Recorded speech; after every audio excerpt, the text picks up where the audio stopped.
Saudade de mim? Eu tava com saudade de vocês, hein? Nossa senhora, tava doendo o peito. Tanta saudade. Então, como a gente começa a nossa aula? Ô, pessoal, você tá mexendo no celular. Tô mexendo no celular por um bom motivo, rapaziada. Colocar aquela musiquinha, famosa musiquinha quebra-gelo, né? Vamos lá, então? Curtindo um sonzinho pra começar legal?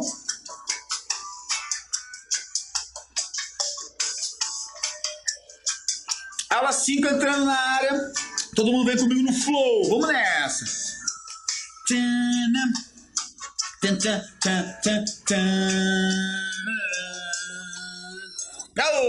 Vamos nessa.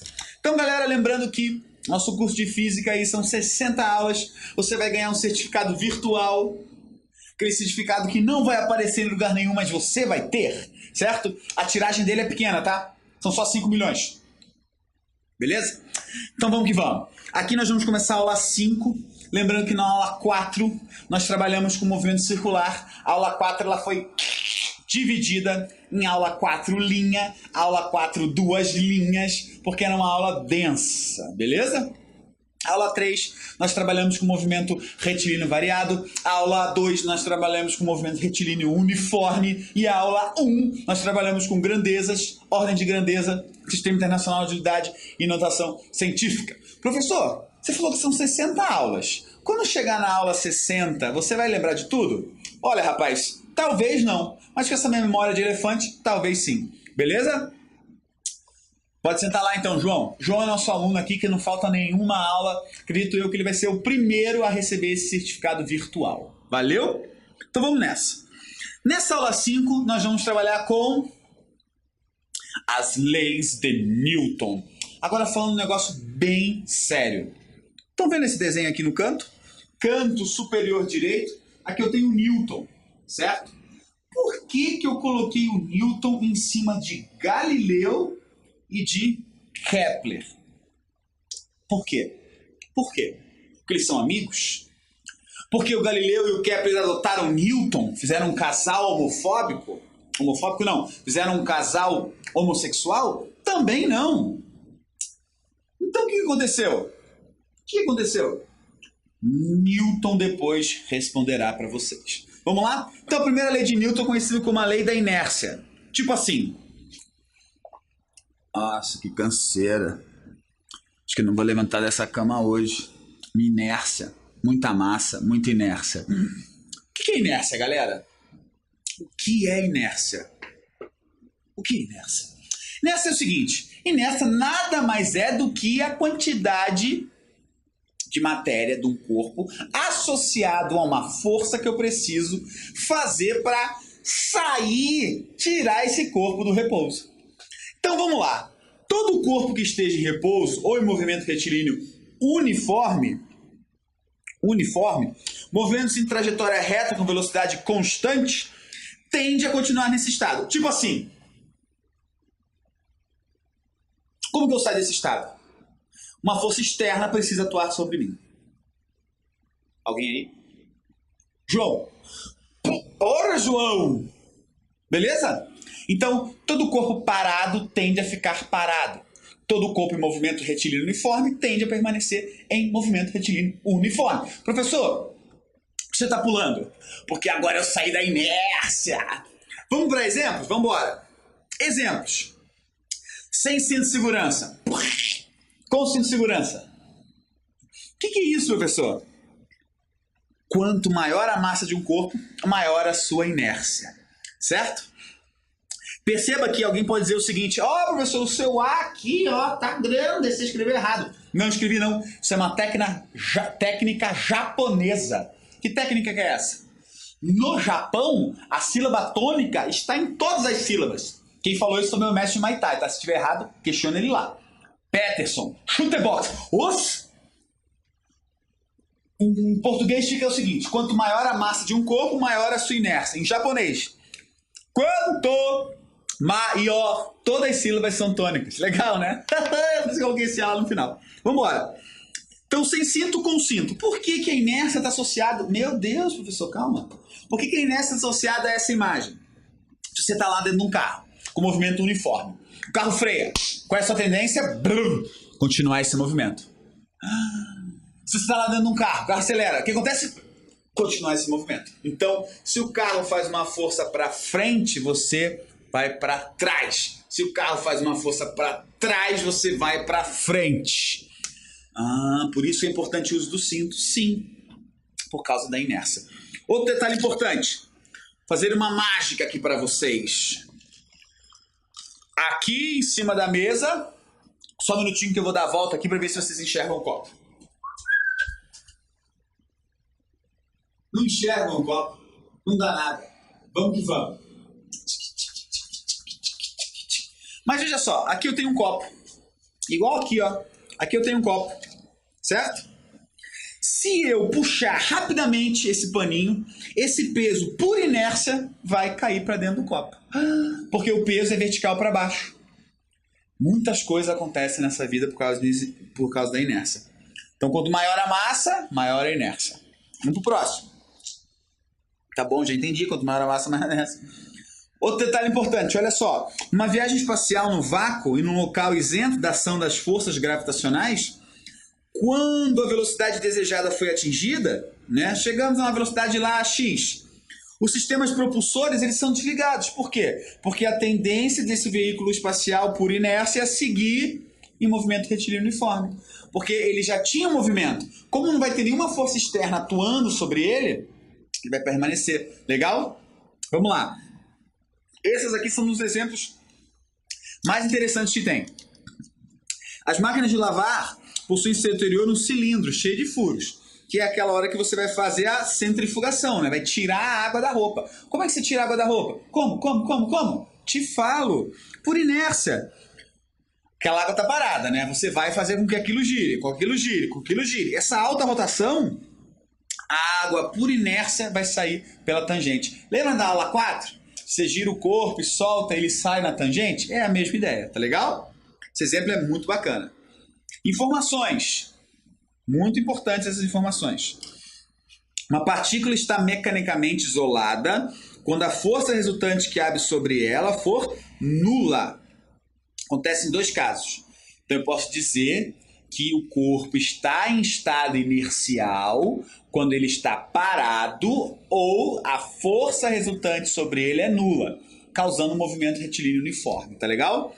Quando as forças aplicadas se anulam ou quando não existe força aplicada, tá legal? O que é um referencial inercial, certo? É o referencial para a qual a lei da inércia é válida. Então, se eu dizer um exercício lá, considerando um referencial inercial, movimento retilíneo uniforme ou repouso. Se um corpo que tiver resultante nula, permanecer em repouso ou em MRU. Por que a gente está vendo isso agora? Porque agora ele está falando de MRU. Imagina que a gente está falando de inércia sem saber o que é MRU. Não faz muito sentido, né? Então, continuando lá. Importante. Inércia, it's not strange. Traduzindo. Inércia não é força. Legal. Beleza? Inércia não é força. Vamos embora. Segunda lei de Newton. Novamente, a fotinho aqui. Segundo, princípio fundamental da dinâmica. Essa segunda lei, nós vamos trabalhar com ela em 4 aulas. Por quê? Porque ela envolve atrito, ela envolve força elástica, ela envolve plano inclinado, ela envolve o peso, ela envolve diversos conceitos, tá legal? Então aqui eu vou dar uma pincelada e nas demais aulas nós vamos trabalhar efetivamente, beleza? O que ela diz, né? A tal da fama. Justifica o que acontece com o corpo quando a resultante das forças que agem nele for não nula. Então a inércia é quando é nula, certo? A segunda lei de Newton é, beleza, já sei o que acontece quando a força é nula. Agora precisamos saber o que acontece quando a força é não nula. Trabalhamos nessa segunda lei. Então nós temos aqui força igual a massa vezes aceleração. Beleza. Força, Newton, massa, quilograma, aceleração, metro por segundo ao quadrado. Aí eu coloquei uma chargezinha aqui, né? Rapazinho, vamos lá. O que está acontecendo? A massa está aumentando. E o rapaz, provavelmente, está fazendo uma força para fazer com que esse carro se movimente. Concorda que com o passar dos quadrinhos, a massa foi aumentando. Logo, a aceleração vai diminuir. Como assim? Se você aplica uma força e aumenta a massa, com o passar do tempo, esse aumento de massa faz com que a aceleração diminua. Para você manter a mesma aceleração com aumento de massa, você precisa aumentar a força. Então, é igual um carro, né? Um carro tem que ter uma força para levar pessoas. Vamos supor que você coloca a gente dentro do carro, coloca a gente dentro do carro, coloca a gente dentro do carro. E você quer acelerar. Você precisa mudar o motor desse carro para ter a mesma aceleração que você tinha com um passageiro só. Por quê? Quanto maior a massa para uma mesma força, menor a aceleração. São grandezas inversamente proporcionais. Então, se a força ela é constante, quanto maior a massa, menor a aceleração. Beleza? Então fica a chavezinha aí. Agora para tudo. Para tudo que hoje tem experiência. Então eu vou pegar aqui meu aparato para fazer essa experiência. O que nós temos aqui? Nós temos um fio, certo? E na ponta desse fio nós temos um peso. Professor, é um carregador de celular. Fica quieto, João, eu sei o que é, mas serve, tá legal? Esse desenho explica bem a simplicidade desse experimento. O que nós vamos fazer? Então, vendo essa equação aqui, com essa equação eu consigo determinar a aceleração da gravidade da Terra, certo? Tudo bem? Quando a gente acabar o módulo mecânica, lá no final, eu vou mostrar para você essa experiência passo a passo, tá legal? Então hoje tem experiência, mas é só a introdução da experiência. O que você tem que fazer? Você precisa medir o tamanho desse fio. Ah, professor, e o peso? Pode ser qualquer peso. E você consegue calcular a aceleração da gravidade através dessa oscilação aqui. Muito show de bola essa experiência, beleza? Lá no final a gente trabalha com a experiência, com dados, tudo, que tem que montar uma tabelinha, né? A gente precisa ver a tal propagação de erros, precisamos trabalhar com arredondamento de números, porque às vezes você mede lá o tempo no cronômetro e dá um valor muito quebrado. Na hora de você fazer a conta, é melhor que você trabalhe com valores um pouco mais redondinhos, tá legal? Fica a dica. Terminando o conteúdo mecânica, pode me cobrar, nós vamos fazer essa experiência aí, beleza? Vamos falar sobre o peso de um corpo. Peso, los hermanos, o amigo, argentino, chileno, é tudo peso. Pessoal, o peso que eu estou me referindo aqui, tá? Não é a moeda. Por coincidência, é o mesmo nome, mas não tem nada a ver. O que é peso? Peso é força. Força de quem? De um corpo. Associado ao quê? À Terra. Pronto. Sai, se eu tiver um Marte, que é o peso do corpo em Marte? É a massa do corpo associada à gravidade de Marte. Gravidade. Então, na minha casa tem goteira. Pinga em mim. Pinga em mim. Pinga em mim. Fica a fórmula pra cantar. Pinga em mim. Pinga em mim.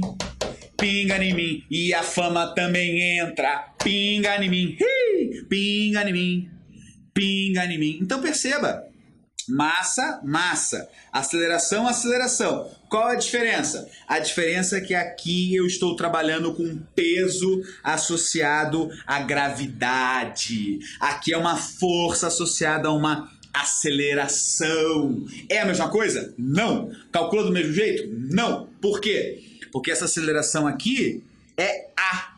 A pode ser a aceleração de um carro, de uma pessoa, de qualquer coisa. O G é a aceleração da gravidade, de um planeta, de um satélite. Satélite? Satélite. Tudo bem? De alguma coisa grande e gorda. Tipo eu. Não sou tão grande assim, tão gordo como a Terra. Enfim, podemos determinar o peso de um corpo pela expressão P igual a M vezes G, onde M é massa e o corpo, massa do corpo, desculpa, e G é a aceleração da gravidade. A gente usa essa aceleração da gravidade, né? A maioria dos exercícios você vai trabalhar com a gravidade da Terra, né? Então você vai trabalhar lá com G igual a 10 metros por segundo ao quadrado. Isso é aproximado, tá? Outro valor aproximado para G é 9,8 metros por segundo ao quadrado. Então, o problema tem que te dizer quanto vale? Não precisa falar. Ele pode simplesmente pedir várias coisas, né? Calcule, resolva, determine, né? Analise, justifique, onde esse G não será dado. Então você precisa conhecer o valor, tá bom? Vamos para o próximo. Terceira lei de Newton. Perceba que a foto está aqui novamente. É a última lei, então agora... Eita ferro! Eita ferro! Deu ruim aqui. Deu ruim para tudo. Deu ruim. Calma lá, vamos achar, vamos resolver isso aqui. Sem precisar chamar o técnico. Vamos lá, calma lá. Isso aqui acontece nas melhores famílias. Não sei onde que tá o botão. Droga.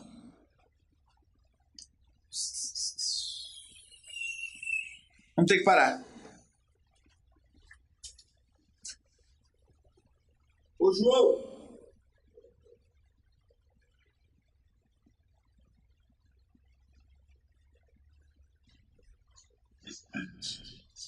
Deu ruim. Olha só.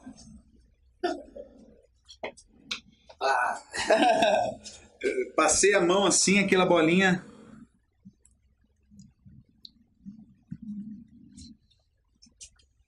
Que bosta.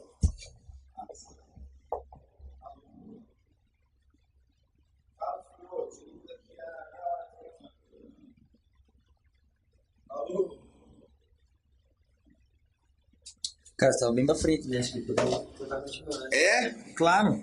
Eu tava aqui, ó. Tava aqui. então. Aí, tudo depois mexe lá, edita. Então demorou.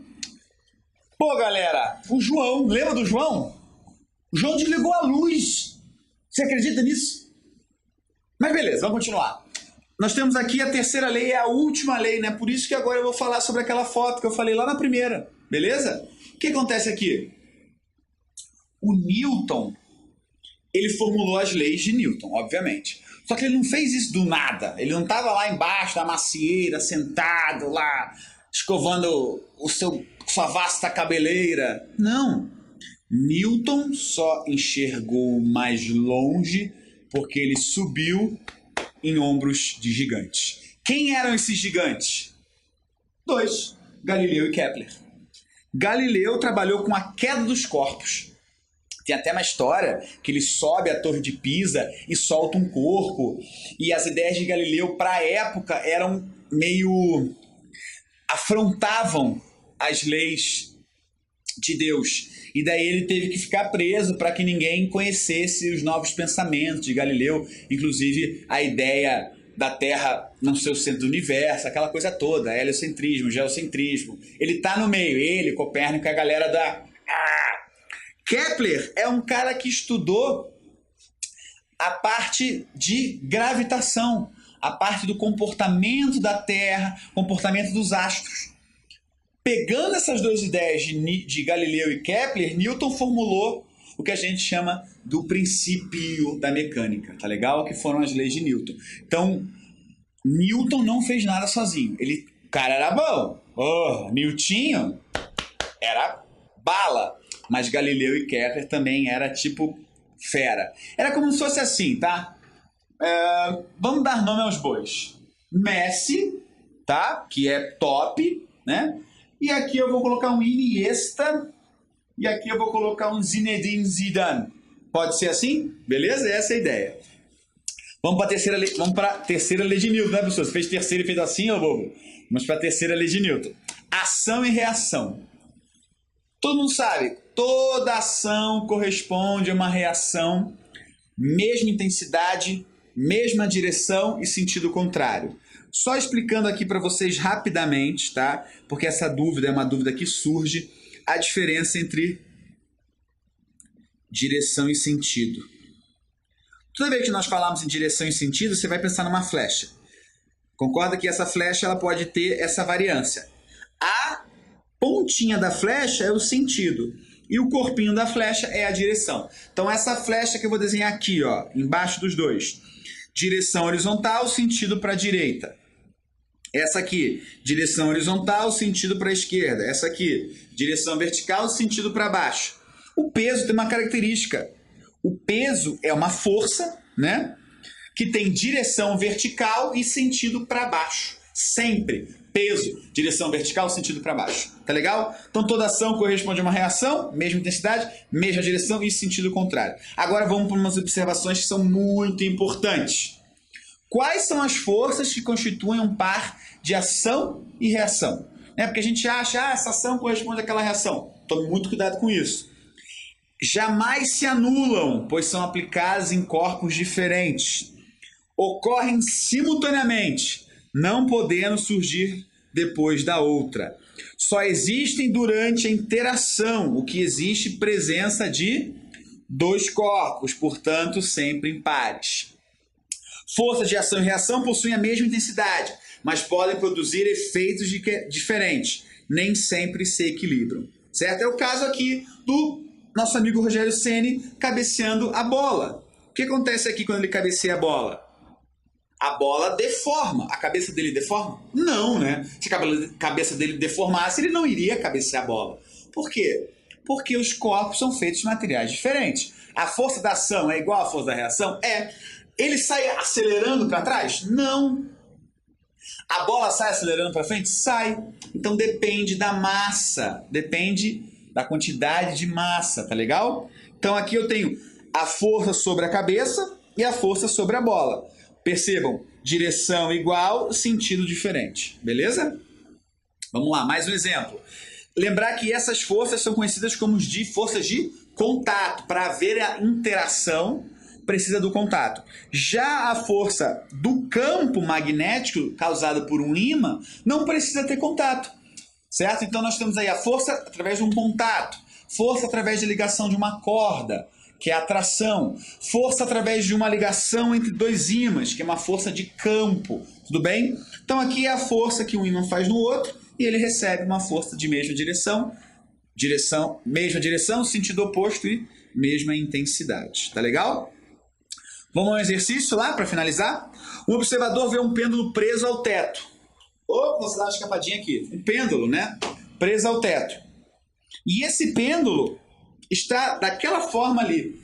Ele está um pouquinho para o lado do A. Certo? Um pouquinho puxado. Então é como se eu tivesse... Se eu for de A para B, é como se eu estivesse acelerando. Se eu for de B para A, é como se eu estivesse freando. Beleza? Dei a dica. Então vamos ver isso aí. O que pode estar acontecendo? De A para B com velocidade constante. Se a velocidade fosse constante, ele estaria na vertical.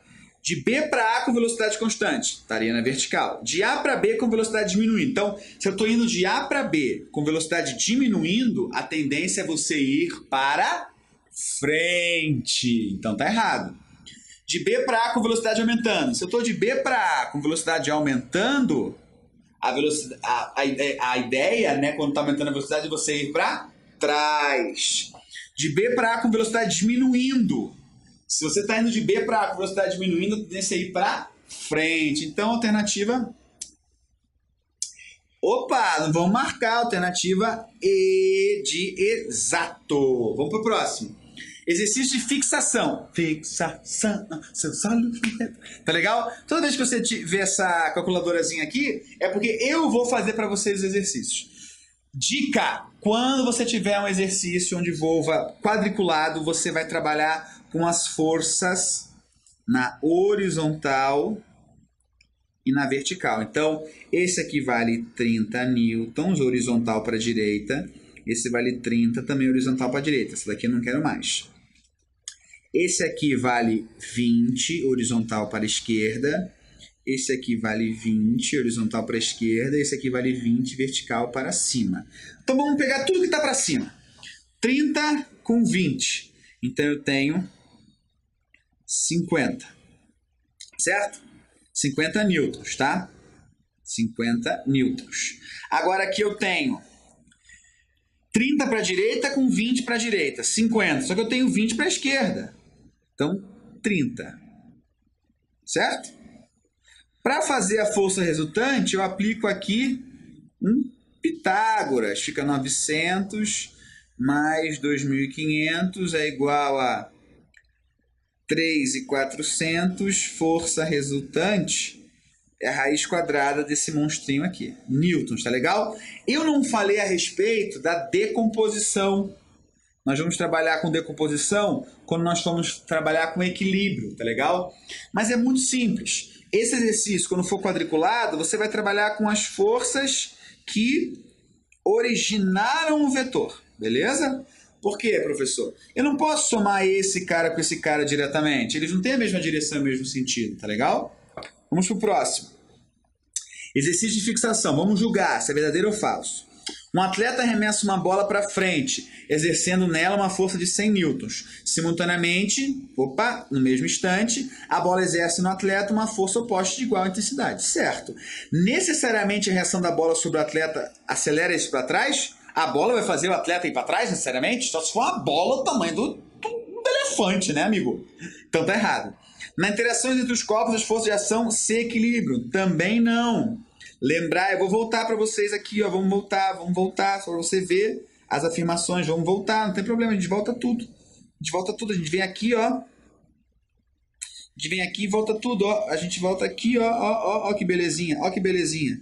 Ó, pum, pimba na gorduchinha. Aqui, ó. Jamais se anulam. Nem sempre ocorrerá o equilíbrio. Então, se você vê falando isso, tome cuidado, porque ele quer te pegar. Vou te pegar. Essa é a história do avião, beleza? Vamos que vamos. Então, só um está verdadeira. Vamos para a resposta. Somente a 1 está correta, então é a nossa alternativa correta. Maravilha, galera. Mais um. As forças de ação e reação, terceira lei de Newton, não se anulam mutuamente porque têm modos diferentes. Então tá, as forças de ação e reação da terceira lei de Newton não se anulam, verdadeiro. Porque tem módulos diferentes, falso. Então a afirmação é certa, isso aqui é típico exercício de concurso. Claro que concurso não cai física, né? São poucos concursos que caem física, mas é um típico exercício de concurso que tenha matemática. Afirmação e a justificativa. Então vamos tomar cuidado. A afirmação é certa e o argumento é errado. Beleza, é A. Pronto, não vou nem ler demais. É A. Então é isso, galera. Espero que vocês tenham gostado aí das nossas 3 leis de Newton. Lembrar que a inércia. Quero sair desse estado, preciso que uma força externa atue sobre mim. Beleza? Segunda lei de Newton é a lei do princípio da dinâmica, da força igual a massa vezes a aceleração. Nós vamos trabalhar agora isso nas próximas 4 aulas. E ação e reação, tá? Lembrar que elas nem sempre se equilibram, certo? Elas não se anulam porque são feitas em corpos diferentes, mesmo modo, mesma direção e sentido contrário. Espero que você tenha gostado dessa aula, tá? Fico muito feliz de você ter assistido da aula 1 até a nossa aula 5. Espero que você continue assistindo, tá? Só um minutinho, porque aqui a galera da Cultive está fazendo o possível para você passar no Enem e arrebentar aí na prova. Valeu? Forte abraço e sonzeira!